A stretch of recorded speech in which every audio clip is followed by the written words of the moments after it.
Hello everyone and welcome to King Recaps. Today's recap is all about an anime called Dr. Stone. Taiju Okie is about to confess his love for you, Jerry Agua, a fellow student.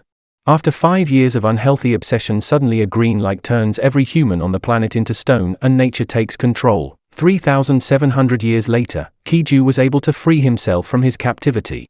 Yuzuriya meets up with his genius friends, Sanku Ishigami, who had awoken 6 months earlier after discovering the tree where he is petrified. Sanku seeks to rebuild civilization in this stone world using his scientific knowledge, and Taga's brawn to help him develop a needle solution out of a miracle water made from bad guano that may be able to free people from their petrified state. After a year of research and development, the two friends have succeeded in creating a successful revival fluid blend, Sanku Integer. Prepare enough revival fluid to resurrect one person, with Taiju selecting Masuria as the first subject. However, they are suddenly pursued by a pack of hungry lions, prompting them to resurrect Tsukasa. Shishou, the town's strongest fighter, to fight them off. Tsukasa kills the male lion and skins it to wear as part of his outfit. Cinco assigns Taiju with harvesting seashells and grinding them into calcium carbonate as a first step towards advancing civilization, as Tsukasa has proven to be a valuable hunter, providing food for the trio.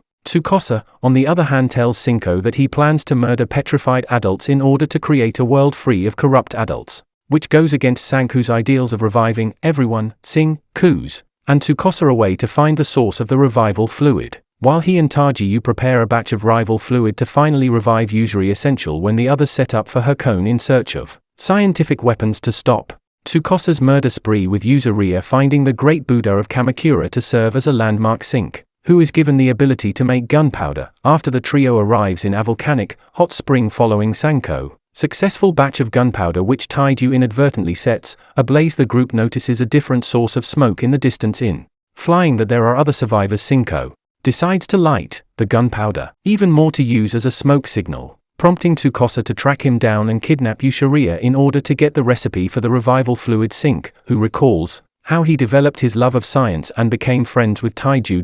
As he relinquishes the recipe to save Yuzuriya and is given the option of abandoning science or dying. Sanku prepares to die at Tsukasa's hands, refusing to abandon science after Tsukasa appears to kill Sanku by striking him in the neck. Taiju and Yuzuriya uses gunpowder to set off an explosion around Tsukasa, allowing them to flee.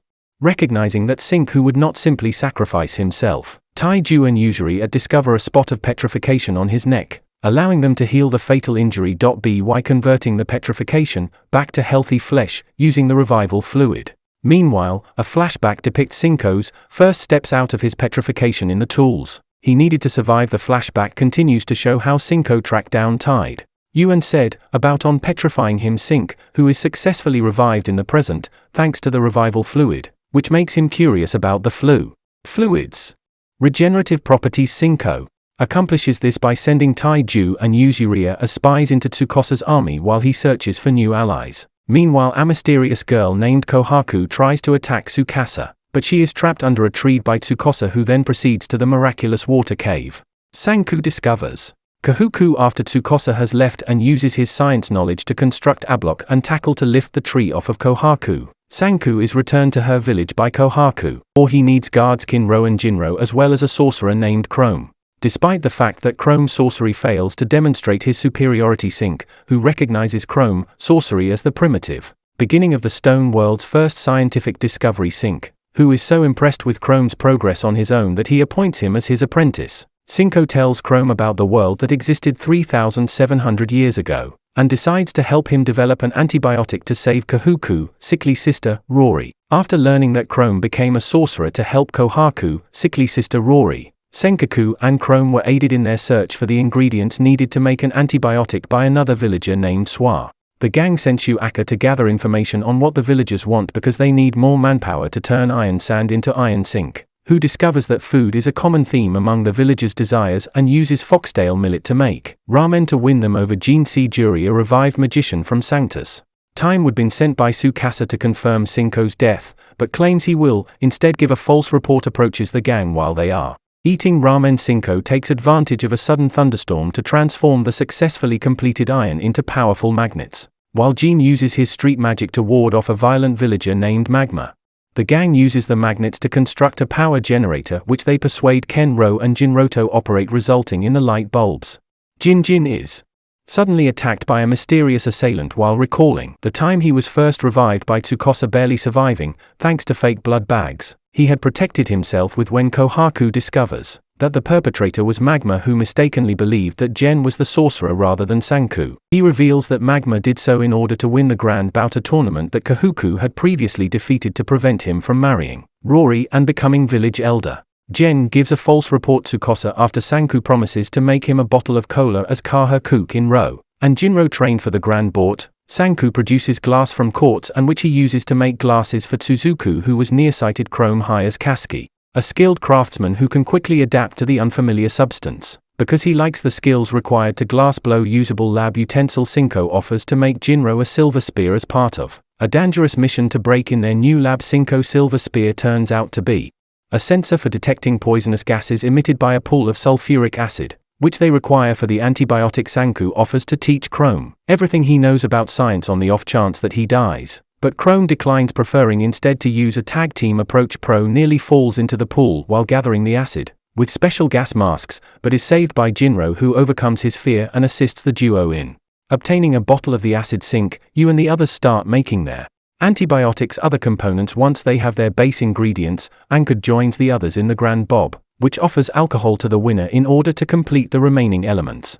Sanku is greeted by Rory, who appears to recognize his name from somewhere when he arrives in the village for the Grand Bob. Mantle, Magma's henchman, kidnapped Suzuku, ties her to a tree and tells Kohaku that Sokka is drowning, causing Kohaku to flee, even though he knows he is lying. Sokka, having escaped her captivity, and noticing Kinrope struggling with his vision, gives him her mask containing the lenses of her glasses, allowing him to see more clearly and defeat Magma. In the first round, Magma deceives Kinro into consulting the referee so that he can attack from behind and claim victory. He then has mental throw his match against Crawling to disqualify Kohaku for not returning in time when facing Magma in a one-sided semi-final match. Chrome combines his tears with Suarcase glasses to create a magnifying lens capable of starting a fire. Gen returns, using his sorcery to divert Magma's attention long enough for Chrome to set fire to Magma's clothes and win the match. Following Chrome's match, Jinro informs Rory that he and Cinco will throw their matches together, so that Chrome and she can be together when Marie says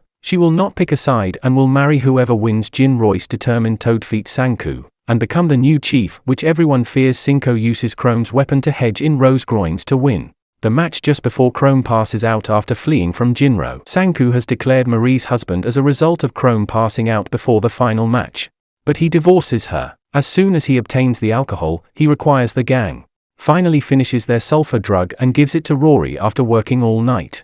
When Rory's illness is discovered to be pneumonia, the sulfur drugs are found to be effective and Rory recovers completely. Cinco is named the new chief of the village, which is revealed to be called Ishigami Village as a thank you, and Rory reveals that she already knew Sanku. Rory explains that she first learned of Sank, his name, from Aestiri, told to her by her mother, saying, whose father Byakuya became an astronaut after Cinco created an electric suit to assist him. Rory returns to the present and takes Sanku to the village cemetery, where Byakuya is buried, relaying Byakuya's final message to Cinco: the 100 tails are a scientific gift for him. Thank you so much for watching. Please like, share and subscribe if you enjoy them.